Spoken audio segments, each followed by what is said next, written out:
Dr. Nario. Thanks for being here, Dr. Nario. I see. Thank you for having me again. Always a pleasure. All right, so we're going to talk. This is kind of weird. When you first told me about this, I was like, what are you talking about? But we're going to talk about sunscreen that is probably needed when you're in your house. That's right. So, first, let me say Dr. Nario is at Biointegrative Health Center in Reno, Nevada. You can check them out online and see what they do there, see all the different things that they treat. So, we've heard about, you don't want to get too much sun. You go outside, you don't want to get too much sun. You want to get some. That's really important. Um, but you don't want to get too much. But now, you hear all this stuff about your flat screen television, the screen and your phone screen that's always in people's face, especially, well, I guess of all ages, that telephone screen's in your face, your computer screen, you're at work.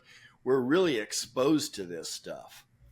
So, I've heard for years that, it's dangerous, but tell us a little bit about what you're talking about when you talk about the screens and what we need to be protected from. Right. Well, Steve, now we actually have found new evidence. So I just was in what we call integrative dermatology conference this past weekend, and this is one of the hotter things that we spoke about over there. We have now actually evidence that we always know about UVA, UVB coming from the sun, and it's actually ruining our skin, and that's why we want to recommend to our patients specific sunscreens.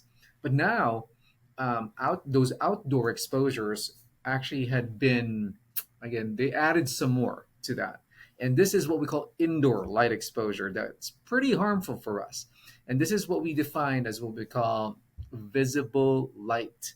So visible light is something that's detected by the human eye, and this is basically the colors of the rainbow, Roy Gibiv, right? And the thing here is not all colors are emitting the same wavelengths of energy. So the highest one from all those colors that I just mentioned is what I call blue to violet light. And that's why thus we always hear about the term blue light, because this falls into the 400 to 500 nanometers of energy, and this is high compared to the other types of light. And because of this high number that it emits, it actually does skin damage. And what types of damage does it do? It does oxidative stress to our skin. It actually breaks down collagen and elastin. So, and you would notice that recently, the past pandemic, I think that was actually the population that were studied to actually be the one that were actually seen because they were so locked in their screens at their home. They're doing work from home, and even the kids. But yes, collagen is destroyed and also producing a lot of wrinkles.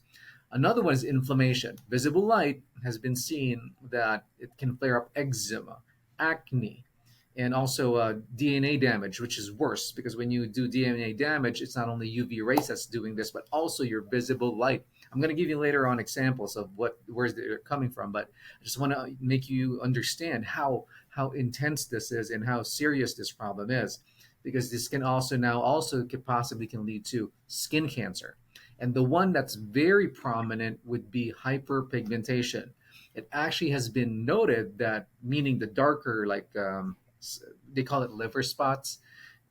You thought that UV rays actually are the ones that are stronger to stimulate this, but it was known now that your visible light in your electronics actually has a higher potential to do this.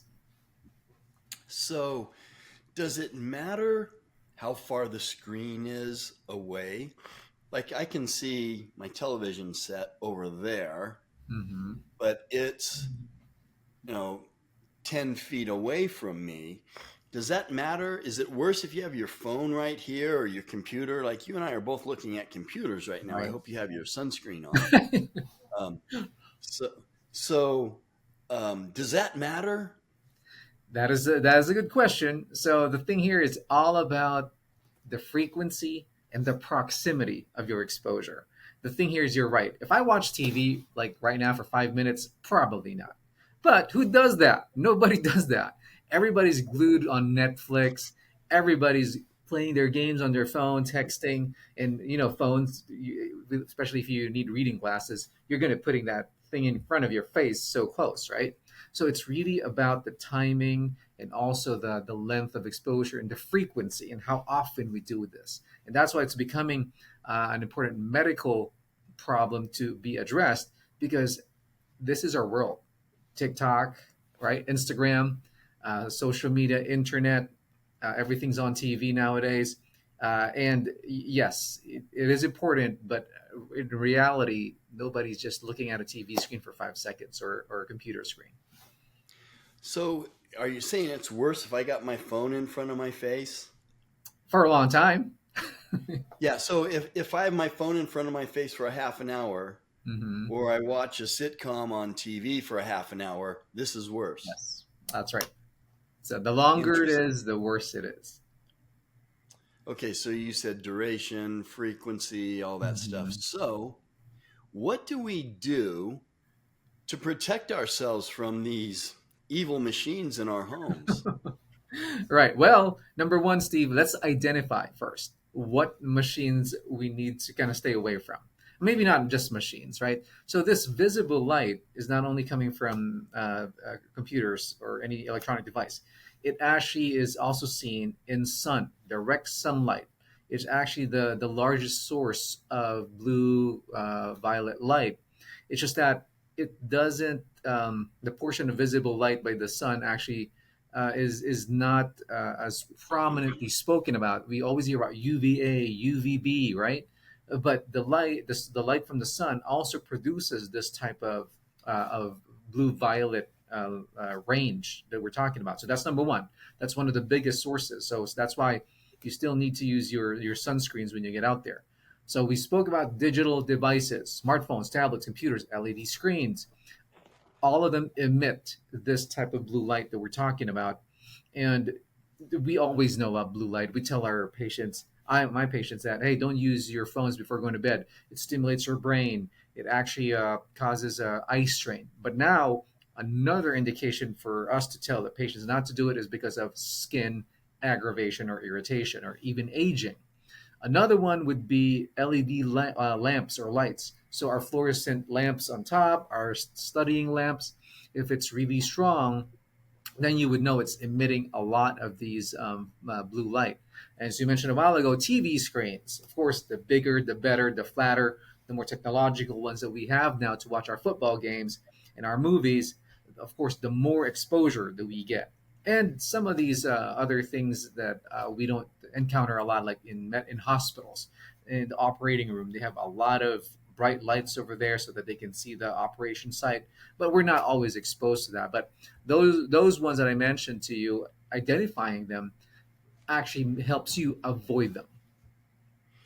Okay, so that's one defense is identifying these lights and avoiding them as much as possible. Mhm. But what's the sunscreen? All right, now let's talk about the sunscreen. So sunscreen, we always think about it as protection for UVA, UVB lights, right? And the thing here is that is true. Those are actually doing cell damage to our skin.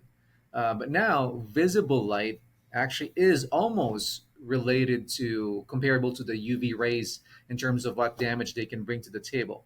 So they actually do DNA damage and also causes you wouldn't believe this, but inflammation, sometimes leading to sunburns as well.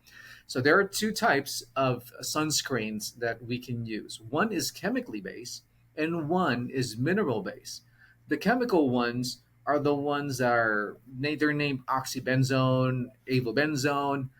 Again, as I mentioned to patients, if you cannot understand what you're reading, it's probably a filler. It's probably something chemical. And that was the result of the studies on these chemical sunscreens that protects you from visible light. Even the FDA Tell is me, is saying, that worse? Is that worse than the light itself? Probably. yeah, true. It adds damage to you're already exposed to visible light, and you're adding this on your skin. It's a double whammy, right? But even FDA is saying, we're not sure. We're going to classify this as category 3. We need, because they found out some of these things causes endocrine or hormone disruption, and even skin irritation because it gets absorbed to the skin. That's why another better recommendation, especially for our natural audiences there, and even us natural providers, are what we call mineral blockers. So mineral blockers are what we call falling into the category of basically two: zinc oxide and iron oxide. So these are the things that you need to look for in your sunscreens. And it doesn't, the thing here is, it's not only just plain iron oxide or zinc oxide, it has to be pigmented. So that's why I'm going to explain that in a bit, but you need to be specific, because the ones that are who are naturally using sunscreens out there are pretty happy with their zinc oxides and iron oxide, but it has to be pigmented. Okay. So, because I don't want to get a sunburn watching TV. Right. So, Who wants that? yeah, Might as right. well go to the So, sun and go in the, under the yeah, I sun mean, in the this is beach. kind of a little rabbit trail, but how much time do like, okay, I live in Carson City. I'm at about 5,000 feet. Mhm. How much time do you think we should spend in the sun? 15 minutes? Really, Steve, it's all about your melanin. It's how your color is. You would notice here that some people just fries like 20, 30 minutes under the sun, and sometimes even less. Just because if you're as pale as powder, of course you don't have the protection. If you're dark skinned like I am, of course I can stay longer. So it's all about the skin tone, but in general, it's the timing also on what time of the sun you're exposed to, and also your skin type. That those are different factors. But yes, I have seen people burn up just being 10, 15 minutes under the sun, especially if they're out there in the peak of the heat, like 12 or 1 o'clock. Okay, so you don't want to get burned. Definitely not. Right. Right. Okay, so you're kind of teasing us here about this sunscreen. So tell us about that. You said you were going to tell us about Right. that. So let's expand more on this sunscreen deal. Don't be fooled by SPFs. SPFs are good, trust me. But SPFs are actually related to just preventing your skin to turn red, right? So we have other important things to protect, like our DNA. We don't want our collagen to break down. So that's not related to SPF. So though SPF is good, I just want to make mention of that. And you want, of course, the higher the SPF, the better. You want a broad spectrum sunscreen. You want UVA, UVB coverage, UVB being more of the more toxic type, and UVA is the less damaging, but they're both damaging. Those definitely you want to have, and also coverage for visible light. That's where you now look for the uh, pigmented type zinc oxide or iron oxide, which is in the ingredients of your sunscreen. The thing here is, when you talk about the difference of plain zinc oxide and plain iron oxide versus the pigmented ones, then the plain ones are actually not milled or processed. They're still big molecules, meaning you want smaller molecules to go into your skin so that it can actually disperse and it's not chalky. It can also be easily absorbed by the skin. So when you get the non-pigmented ones, you'll see these people, and I used it also before, that they have chalky skin after using it. That's fine, it will still be protective, but it's not aesthetically acceptable, especially for women. That's why when you use pigmented ones, meaning they're smaller in molecule, they can go deeper in the skin, they can actually deflect visible light better, and also it can be, of course, it's not going to be seen as a white powder in your face.